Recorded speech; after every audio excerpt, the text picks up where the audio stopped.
Welcome in, everybody, to From the Chamber. I'm Lisa. And I'm Cade. Follow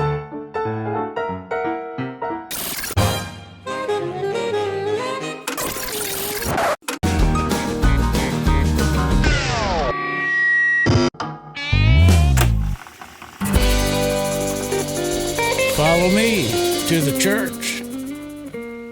We have today with us, and we're not exactly sure what to call him, but his name is Cory Williams. But okay, are you an influencer, Cory, or are you like a creator, content creator? Okay, so I have many names. What I like to call myself is just a creative. I create many different things in many different areas, and it's just kind of like whatever my brain wants to create, I can and I will and I do. Yeah. So I'm a music artist. I'm a YouTube pioneer. Actually, I'm the first person ever to make YouTube videos for a living. And I've been a stuntman. I've been a firefighter. I've been a professional wrestler. I've literally done everything. You are on the go. I just love life and I love experiencing and I love respecting all arts. So I just kind of jump into whatever it is. And yeah. So YouTube came around and you did what? Okay, so yeah, a long time ago, this is kind of how this started out. I was on a website called newgrounds.com. Before MySpace, there was a place called Newgrounds, and I was just creating these really silly sort of music videos. And in a little way, I broke the website because it was a website that was based on Flash animations that people could use to make little funny little games or whatever. And I was converting these VHS tapes that I was making, earlier on in life. VHS. And, yeah, VHS. I was converting those. Whatever. I was converting those videos into Flash files on my computer and uploading them. And people were like, "Wait, this is different. What is this?" So I started shooting music videos there, got big there, and then jumped over to MySpace. And then instantly I blew up on MySpace. So in the time that I was there back in 2004, 2005, I had tons and tons of friends, which was a big thing. I was the #1 comedic music artist on MySpace for the independent ring. And I was touring the country doing music, and my music was played on Stern, Bob and Tom, like all over the place. And most of the time people didn't know who I was. And then from there, I was just like, okay, I need to get more videos out. Newgrounds.com doesn't have a way for me to actually share my videos, on my MySpace page. So I was looking for anything I possibly could. So I went to every web hosting platform. I think there was like VidaLife, which doesn't exist anymore. MetaCafe, YouTube was one of them. Vimeo, a bunch of other ones, right? So I just spammed the internet until one of those was going to do something. But then there was YouTube, like I was saying. What made YouTube different was the fact that when you uploaded a video to YouTube, you could take that player and put it on your MySpace page, and it was the only one that didn't start auto-playing. Because I hated that, like when you go to MySpace, you'd have like 10 videos playing all at the same time, and you had to stop all of them, but not YouTube. The arrow. Yes, you had to hit the little arrow, but you had to find it. Not everybody had the good internet speed to be able to find where it's coming from. So YouTube, I saw a place where I was like, hey, this is great. So I invested my time and energy into YouTube, and that was in originally September of 2005. Wow. That I was doing that. And I brought my MySpace fans over to YouTube and instantly blew up. And then I just stayed on top for many years and, continued to push out content. And how'd you know this was going to be a thing? It's intuition. I mean, I follow my heart. I listen to logic. Like where are things going to go? What's going to happen? Where do I see the future of, online entertainment? I don't necessarily like to call it social media because there's social is when we have fun talking and we're entertained by that. But me, really, I kind of do a little bit of everything. So yeah, it's intuition and just going where my heart goes. That's it. It's really the key to it. And I just love innovating. I love creating. I love doing things no one's ever done. So I have a lot of those things under my belt. So did you start out with a traditional video background or film background? Did you have an interest in pursuing that kind of career at first, or? I actually came from the country. So our family didn't have a whole lot of money at all. I mean, it was real tough growing up. Never had a video camera, always wanted one, but never had any of that background. And I didn't even watch a whole lot of movies. But because of my childhood, I was constantly craving attention. Because it's not that I wasn't getting attention, but there was some roughness in my childhood, right? So I got a chance to go to Los Angeles to go stay with my aunt and uncle over one summer, and my uncle worked for Sony SDDS, and it was cool because he got to actually take me onto a movie lot, and I saw like everything being made. I was like, wow, this is fantastic, and this was 2005, 2006, something like that, and it just completely flipped a switch in my head, and I was like, this is where I need to be. This is what's calling me. Like I can get out of this world that I'm in and go here, because I was already writing stories and songs and all sorts of things at school. You know, I was the I was the creative one of my class. And so it just made sense for me to go this way. And then, yeah, I got out of high school, still broke, worked every job I could to buy my first cameras, and just, yeah, self-taught completely. Yeah. So you were doing how the music thing come around, I guess is what I'm. So music was kind of everything. Music was very, very special to me as a child, because these are the fondest memories that I have with my mother.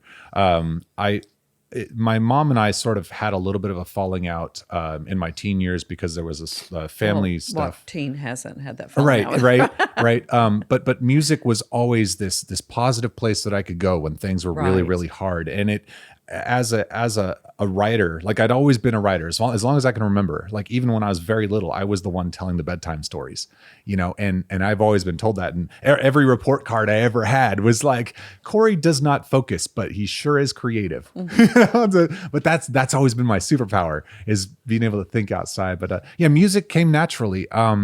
Just kind of it happened, and I've never been great at it. I'm not the best singer in the world. I'm not, you know, I don't call myself the best at all. But what I'm really good at is telling stories with music as well. So songwriting's where it's at. Yeah, exactly. So I can write songs for other people. Like I can write music and all that sort of stuff, but I cannot play piano. I cannot play guitar. I can't do all those things, but I can think it and I can feel it, and I'll actually put it out onto a computer exactly what I dream, and I can hold on to beats. I literally have thousands of songs that I haven't even released because I just think them and I put them in the computer and I put them away. And it's a really cool thing that I have. So yeah. You cannot squelch that creativity when people have that, can you? As No. a kid, as an adult, or whatever, you can't. No amount of not having money or circumstances can squelch that. In fact, I would say it's the hard times that really bring that out of you. I mean, if it wasn't for the hard times of my childhood, I probably wouldn't have this drive to create. I mean, honestly, I consider myself to be an approval junkie. I am. I absolutely am. I own up to it. And, you know, like I said, when I was a kid, I was craving attention from my mom. I was craving attention from whoever I could, because I felt like I was in a situation where I didn't have enough. And so it just brought on, and it's been fun for me. I mean, it's not like I need it, please give me attention, but like it helps my art. So I'm going to embrace it. Mm-hmm. And now it's not that I need attention. It's that I just like watching people smile. And I love watching people get affected by the things that I do in a positive way, you know, like, Yeah, hopefully. Yeah. I mean, sometimes you get people that say things that are like, oh, this is not the greatest thing I've ever seen. No, I don't like this at all. And it does hurt my heart a little bit. But at the same time, the fact that they said anything at all means I had an impact. Mm-hmm. Mm-hmm. It's the ones who say nothing that I get the most sad about. Yeah. Well, people say a lot about your work. A lot. Oh, sure. I mean, here's the thing too, though, like, because I do so many things, I can never stick to one area. So somebody might be a huge fan of my music. They're like, oh my gosh, Cory, your music is hilarious. I love it so much. And then I go over here and I make a serious short film. They're like, wait, what is this? This is not what I came for. You know, or somebody might say, oh, I love this video game you're making. This video game, because I'm also a game developer now. I love this game you're making. This is amazing. Wait, why are you making music? I don't know. Like, so I have a lot of like extreme love and hate because of all these different things that I have, because nobody can quite, you know, put their finger on what it is that I do. But I literally just, I breathe creativity in every sense. And I don't really care what people think. It's fun. So at what point on YouTube did you notice that that was a problem, like having too much of a variety and saying that I need some way to niche down, or I need to separate these channels, or like what point was that? You know, I think this becomes more of a problem when I see my bank account not driving up. Like I don't do this for money. I really don't. But I have had points in my career where it wasn't making money because the algorithm would change. Basically what happens here is the YouTube algorithm, they want you to niche down. They want you to be good in this one area so that you can keep hitting that and just get bigger and bigger and bigger. And I've seen people get huge that way. But because I am so ADD and I can't focus on one area, I can never get big in just one area. I kind of look at it like this. It's I do this a lot. I give analogies. It's like baseball, right? I have never been good at hitting. I never was. But if I ever got hold of that ball, it was over the fence. And it's the same thing with YouTube. I may not get a whole lot of views on this, or that, but then I'll just go viral like insanely. And then I can go. But here's the thing about me too, is like I'm able to actually give this ability to swing hard to people who have a better amount of focus. Mm-hmm. And that's one of my other superpowers. It's being able to light that fire under somebody and give them the right direction. Good example of this is a guy just recently, about a month and a half ago. This was a guy that I very much looked up to. This is an artist. And I reached out to him and during one of his podcasts and I said, hey man, I want to say thank you for all the years of work you've done on your stuff. You really inspired me as a kid to be able to help me get out of where I was in my life. And I'd like to give something back to you. And he goes, okay, what is it? And I'm like, well, let's be straight. I'm like, you've got about 7,000 subscribers. Your average video gets about 200 views. Let me help you out. He goes, you know what? I'll take you up on that. Literally a week later, I blew him up. He went from 7,000 subscribers. Now he's got about 500,000 subscribers. And in the month and a half, he's made about $162,000 from his channel. I've got a page, Cory. but that's what I'm saying. That's I can't just do that for myself unless I can find a topic that I'm just so overwhelmingly in love with that I stay in that one spot. And you felt like you owed him, or not owed him, but you felt like you could help him because yeah. And I want nothing from it, and now it's like he's doing something that is impacting other people. And again, it's a thank you to him. And it makes me feel good because like when I see other people win, I win too. Okay. For those of us that don't know, how do you make money off of YouTube? The ads on the sides of the videos, but the biggest thing is the branded deals. So YouTube essentially, a rough estimate of like what they pay is between like $1 and $2 every 1,000 views, right? And it's good money. But the branded deals that you do, like if you're wearing a shirt and you talk about the shirt, or you've got a product that you believe in, like maybe it's like a mattress. I don't know why, but I get really popular in the mattress section. I've sold so many mattresses, but dude, I seriously have like 6 mattresses in my house. Everybody can stay. What kind? I mean, what are the best? Oh, actually, it's one of the box mattresses. It's what was it? I can't remember the name of it right offhand, but it's like one of those box mattresses. Yeah. And I love it. Both my kids sleep on those mattresses that are really great.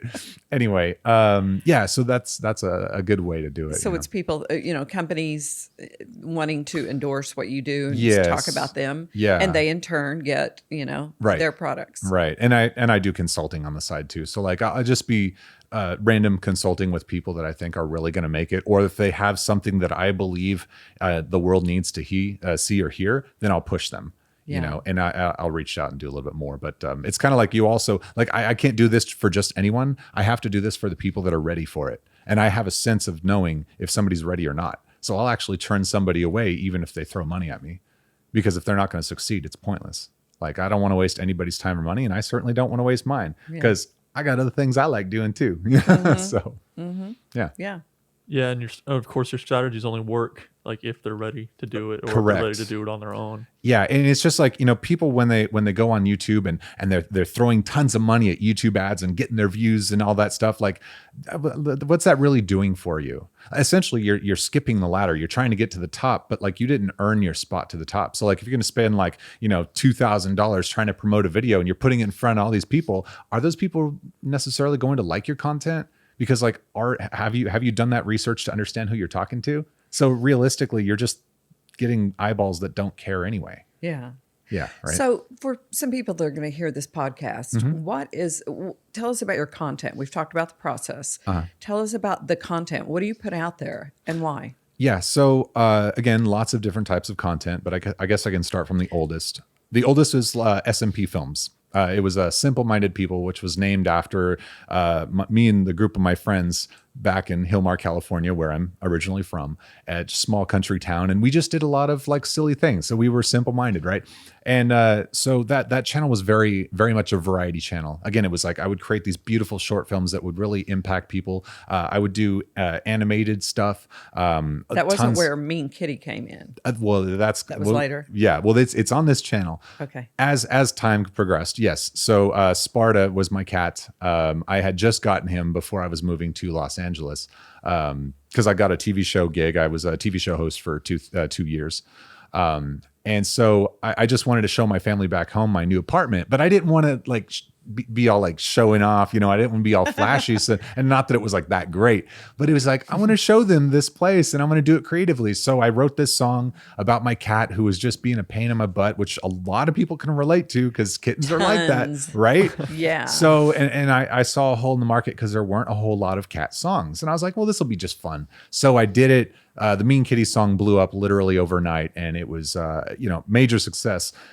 Did not expect that. And I really wish there were other videos that had blown up other than that one, but hey, that's what people wanted. And so it got so big that I literally had to just give him his own YouTube channel so that I could do my own thing. And oh man, it was wild. Did you teach him all about the algorithm and how to? Oh, he taught me. That cat. It was like everything I did with him was just huge success. And yeah, we did a lot of really ridiculous. When you faked your death, that was pretty good. yeah. That, and it's funny because like it's the way that you do it. I mean, MeanKitty, I faked my death. I mean, there's some key words in there. MeanKitty. I mean, well, cat lovers, they're united. MeanKitty was really great because MeanKitty was like, we all know that they're that way, but it's all about love. Yeah. Like they're mean, but it's like the spirit of them. Just like my cat's name was Sparta. Sparta passed away just last year, unfortunately. So like I've kind of put a stop to that channel. But Sparta, the name was, he was like the heart of the mighty Spartan, And then there was Loki, which was the god of mischief. So that's what that channel was. It was just playing with that, and I would experiment a lot with like silly things like that just to see what would happen. And I loved it when he just like, you thought you were dead and he rolled over and wanted you to scratch his belly anyway. That's just the way he was. He was a funny cat, man. He did a lot of really weird things. Yeah. So, but yeah, I feel like a lot of people had that. And it's interesting too, because like I said, I was not planning to make cat videos. I fell into that and it was like, all right, well, if people are happy with it, I'm going to do it. But it was not my major passion. That's why I did not stay on that channel for very long. I would just go in when I felt like it and I'd jump back out if I felt like it was, just not my thing. But yeah, you were talking about SMP. Yes. Yeah. Yeah. Well, that's it. So it went to there. And then I started going through a time in my life where honestly, I got really well known. I was doing movies, television, and all this sort of stuff, and everything was working out. I had all this success, but I'd forgotten what it was like to struggle. And when I got to that point, and I felt like I know this, I'm the best at this, that's when I fell. And so I had my first downfall in my career, which was about 7 years into my career. And because of that downfall, like I ended up getting a divorce, and it was good because she was just like, it wasn't my life anyway. So we were okay. It wasn't a bad thing. And so I started a new channel called Dude Like Hella, which is now LiveEachDay. And this was to document my life to see what happened, because I wanted to like show my audience and myself what was going on with me inside, because I'd been a character for so long on SMPFilms. And you were what age at this time? Oh, I don't know. I don't pay attention to how old I am. I try not to. Not in this world. Okay, I like that. Around what year was that though? Oh, that was 2010. Okay, so that was like pretty early in the daily vlogging thing. Yeah. So, and I was friends with all of the vloggers and stuff like that. I've got a lot of friends in the YouTube world. So anyway, yeah, I was doing that, and it really helped me out in the beginning. I was a big fake mess.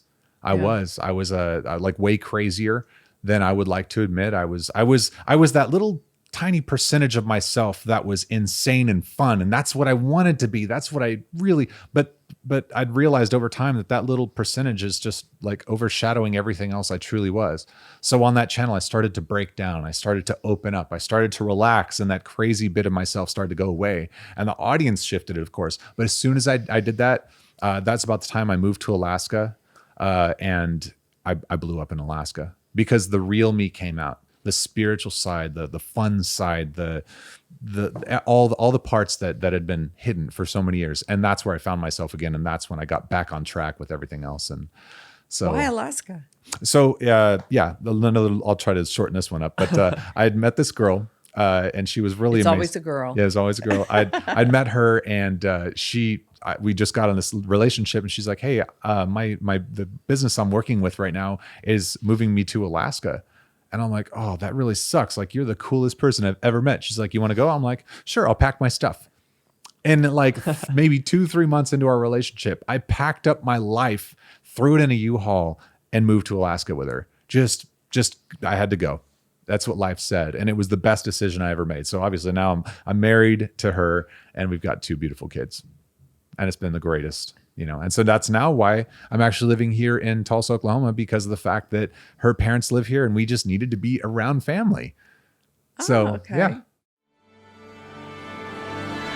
The Harweldon Mansion, located in Tulsa, Oklahoma, is your choice for a luxury destination bed and breakfast. Stunning and unique, beautifully decorated suites await you for your business or leisure. Constructed in the 1920s, the historic Harweldon Mansion boasts elegant and comfortable accommodations, Egyptian cotton towels, Peacock Alley linens, and Hermes bath products. All rooms stocked with complimentary beer, wine, tea, coffee, and soda. And you'll appreciate the welcome snack and turn-down service, minutes from the world-renowned gathering place. Book your overnight stay at harweldonmansion.com. That's HARWELDEN mansion.com. Okay, so one of the videos I saw, though, while you were in Alaska, how many... it's a rock. You were skipping rocks with your then girlfriend, and it was making a really cool sound. Oh, it was so I'd never cool. heard of it. No. My husband had never heard it. Oh my gosh. So this video is called The Coolest Sound Ever. And basically what's happening is I take this little rock and I skip it across a frozen lake, and it sounds like lightsabers, like and in real life when you're there, it's so much better because there's just something about the hills and the mountains that echoes that. So you hear this just over and over. And I would throw bigger rocks in, and it would just sound even crazier. Like imagine an exploding lightsaber. Yeah. It was crazy. And then every year around that time when the ice would just start to melt or freeze, I'm sorry, it would get crazier. So it's super cool. If you ever get the chance to go to Alaska, first of all, don't take cruises, don't do any of that. Just rent a car and drive. Skip rocks, yeah. Yeah. Well, you never know what you're going to find. And that's just a small example. I've seen so many other things. I've experienced so many other things in Alaska that were just like, you can't even. But Cory, my gosh, a rock skipping across some ice. How many people viewed that thing? Oh my gosh. That video. So that video was big on YouTube. I think 30 million, maybe. I don't remember exact numbers. It was a lot. Yes. But then Facebook, I think Facebook was about 150 million. So it was all over Facebook. And then It was crazy. I don't know how many TV shows we were on. And every reality show hit me up to do this like Alaska reality show. And I turned down most of them. And some of them I was really excited about, but they just never panned out. But it was, it was quite the experience. Because for sure. you guys stopped on the side of the road and skipped a rock. Yep. But that's the beauty of all this stuff. It's the moment that you let go. And when you're not working so hard to get this one thing, if your heart seems like it's overworked, it's like that right there is a reason to stop and take a break and breathe. Because sometimes that moment of breath is when it all happens. And that's exactly what happened there. I wasn't trying, I wasn't doing the hustle. Remember I'd said I'd fallen in SMPFilms and I just, my life fell apart. It was at that moment that I'd realized it's okay to relax. And my life came back instantly. Because I know a lot of YouTubers, especially vlogger types, struggle with that thing of like, am I even doing this because I want to do it, or am I doing it because it's good content? Like, 'cause I Right. would imagine you skipped that rock, and the first thing you thought was, I got to make a video of that. No, I didn't make a video of skipping the rock like on purpose. I did it because we were literally just driving. I Yeah. never even thought to skip a rock. I was like, oh, look, there's a frozen lake. And we literally just walked down there, and I was like, I'm going to see what happens if I skip a rock on it. Because a week before, we were in Oklahoma for, I believe it was Thanksgiving, and me and my wife's father-in-law were skipping rocks over in Tahlequah? Tahlequah, On the yes. river? Yes, on the river. We were skipping rocks over there, and we were just trying to see who could skip it all the way across the river. So when we got back, we went on this little trip and we saw that. I was like, oh, I'm going to skip a rock just like in Tahlequah. And then that happened. And so, that wasn't, I'm going to go skip a rock today. It's just like, it just so happened to be a thing. So, Yeah. it reminded me just to be a little more adventurous and to try things that I never tried before, Yeah, which is cool. cool. So yeah, so I did the vlog thing, and then, that was doing good. Both of our kids' births have been documented on that channel. And if anybody out there is going to have a child or anything, and you want to know what it's like both at a hospital and home birth, definitely watch those vlogs. They're not scary. And one is a little bit, but that's life. That's what it is. Anyway, so after that, my kids, my daughter was getting older, and she started watching a little bit of YouTube videos. I was watching with her, and there was weird stuff. I thought, man, what they make for kids is just super odd. And I thought, I'm going to do something about this. I know Yeah, something about the yeah. algorithm, and I can make a huge difference. And plus my nephew, Eli, like, I'm Uncle Cory. I've always been uncle to all the kids in my friends' families, right? And so I wanted to be there for my nephew. So I started this channel called JustForKids, which was focused more at him, which is why early on in my videos, I'd say, it's Uncle Cory, and today I'm going to da-da-da-da. Well, I realized that what I was creating there was much bigger than it actually was. And that ended up being one of the quickest growing channels I'd ever made. It was just like, boom, on fire. If you hit something that concerns kids, you've got kids, parents, and everybody. And it wasn't, they're all in. Right. And I was doing stuff that was outside the box. Like, I wasn't just like filming my kids open stuff, because that's what I was going against. I was creating content that nobody had ever done before. I created a thing called virtual puppetry. So I learned how to develop in video games, right? And so I developed this virtual experience that you could put on a VR mask, get VR gloves, whatever, and then be able to grab the characters and move them and tell stories and have a camera within game to actually capture everything how it needs to be. Man, that blew up so fast, and it was so much fun. I wish I could have kept going, but then things just got a little iffy with the kids market, with some federal regulation stuff in YouTube. And I thought, I've had my fun. I just want to not be a part of it.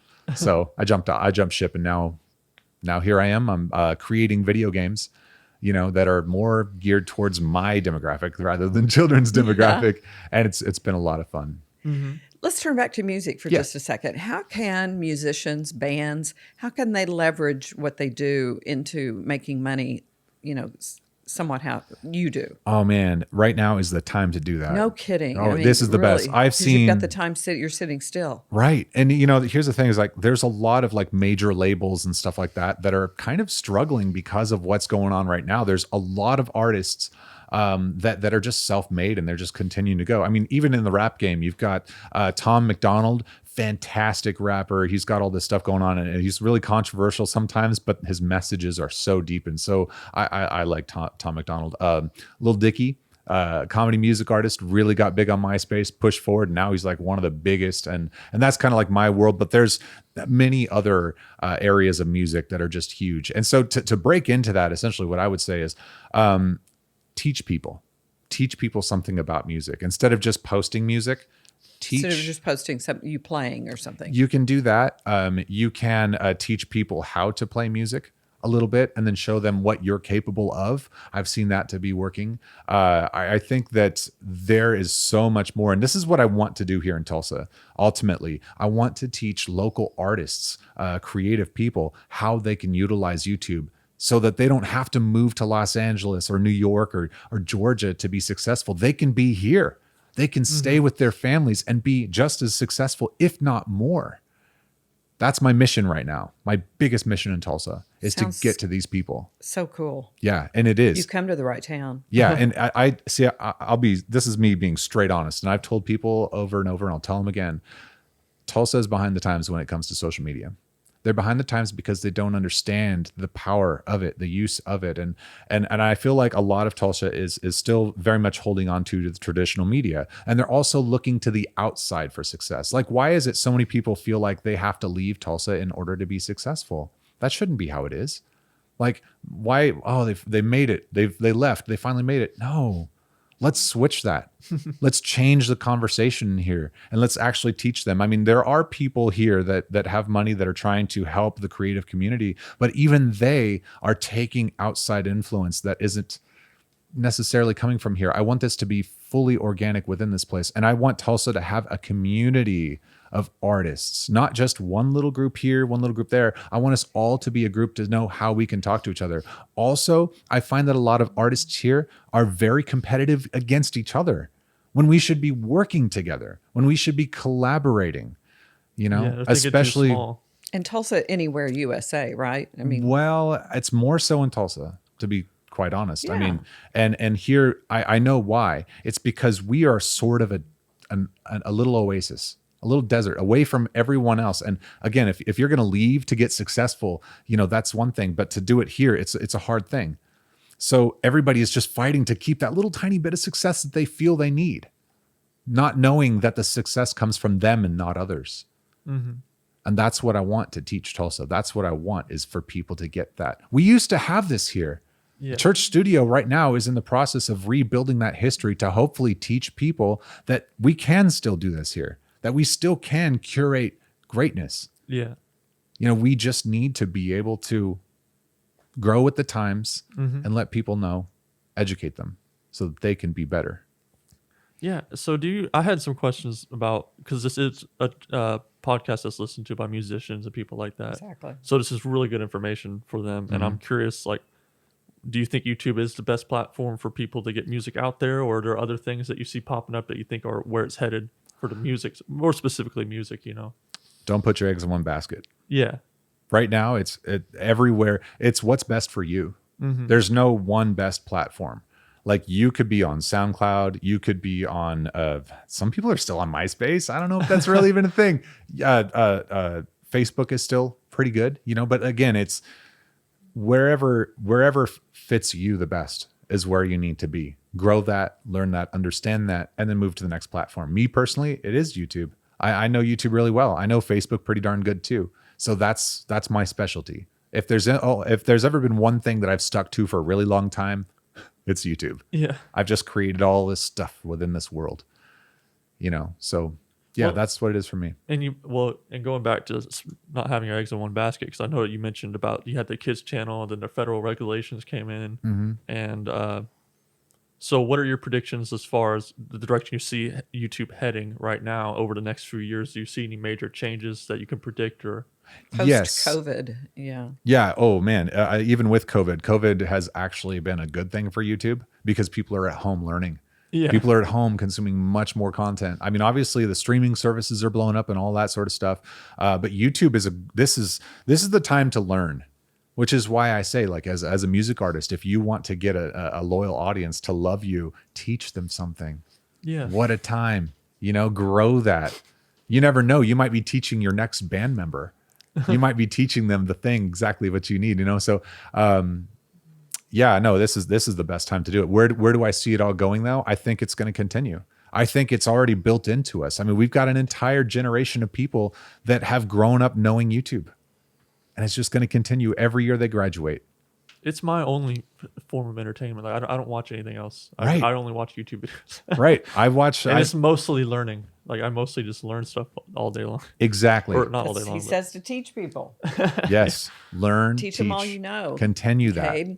I've seen some artists too do it really well in some really clever ways because it's like, you don't want to become a tutorial channel. Like, if you're really a musician, you really want to make music. But I've seen guys that are really clever about the way they do it, you know, where they still are, you know, I can still watch them play guitar and have a great time just watching them play guitar. But then they have all these other great videos where they're talking about whatever, music business or whatever, you know. Right. See, like, here I am. What I'm doing essentially is giving people all the tools that I know about the algorithm. Am I creating competition by doing this? No. YouTube is not a pie to take a piece from. It's the pie you make. Yeah, you don't get a smaller piece if somebody else gets a piece. Everybody's involved. Right. So same thing with musicians. Like, don't think about like, oh, I'm making this thing and then somebody's get better me or anything like that. It's like, no. Better the art. Make the whole scene better. Grow that. There are a lot of people in the music industry, especially within the engineering community and stuff like that, that are guarded about things that they learn, because it does feel like it's just so, like you're talking about, territorial, where people don't want to spread it, and they have this kind of fear. It's insecurity, really, is what it is. But it's like I am so in love with the art form of music that I just want to see the art form be progressed to the point at which if I discover something really cool, I love sharing it with people, because I'm like, we're all trying to make this music thing get better and more powerful all the time. That's the ultimate goal. It's not about me getting ahead of people, and I have enough confidence that I don't feel like, oh, someone's going to come in and steal my thing or whatever. So Today's episode is brought to you by the historic Harweldon Mansion, your choice for a luxury bed and breakfast experience, and the Church Studio, home to your favorite rock and roll t-shirt.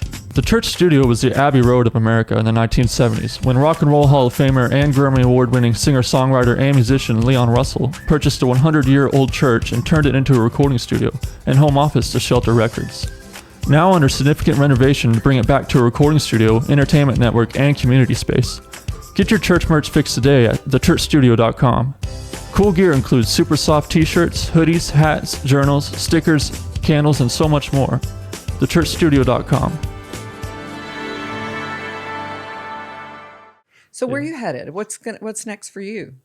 I don't know. Straight up, I don't know, and I don't think too hard about it. I do whatever my heart says now, and I continue that because it's worked. And frankly, I don't see any failure in any of that. The most important thing that I do here is create and be happy.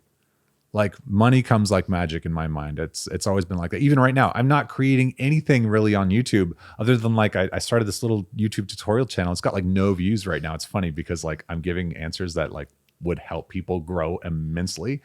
But I mean, even now I'm getting 10 million views doing nothing, which converts to an easy paycheck that I don't have to do anything with, live on savings for a while. Yeah.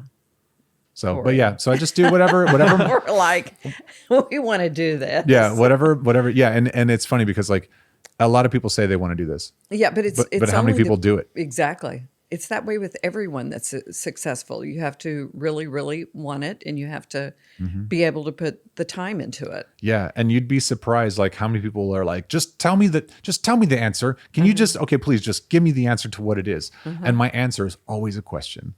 Who are you? That's the basic thing that a lot of people just don't understand is who are you? And if you don't know who you are or where you're going or who you're talking to, you're not going to get any of that. So it's self-exploration before you get that success. Well, because people hear, oh, I make $30,000 a month. Oh, now I want to do YouTube. Well, you're already so far behind the guy like you that just wanted to make something cool, put it on there, and it took off because it was cool, because you liked it. Like it's the cart before the horse. Are you doing a lot of consulting? Every now and then. Again, it's I pick and choose. Like I'm very strategic about who I consult and when and all of that sort of stuff. And I seem really easygoing, but I'm very, very, I think a lot more than I put out. Yeah. Oh, yeah. I don't shut off. I really don't. So if you were just a musician, 2021, you were like, okay, I'm going to do this. I'm going to get on social media stuff. Do you have, what would you do? Like anything specifically that you do? You mentioned the teaching thing. Yes. The first thing I would do as a musician is build up my library. I would just continue to play songs, continue to create, and get a backlog of stuff before I really push myself out onto social media, because I don't want to be working on my personality with nothing to back that up if I'm creating art. So once you have a couple songs behind you, then start making videos about those songs. Like, it doesn't have to be like this insane music video. Realistically, you can do it at home. There's people that literally just, it's them and a guitar. It's amazing. If you don't have any money, it's like, do the best you can, put your mind into it, put your heart into it, and really think about, look at similar artists. What do they do? Don't mimic them, but get an idea, get a feel, get inspiration. Big thing, get inspired. If you lose inspiration, then you're kind of like, whatever. If it doesn't make you excited, don't do it. hold off, you know.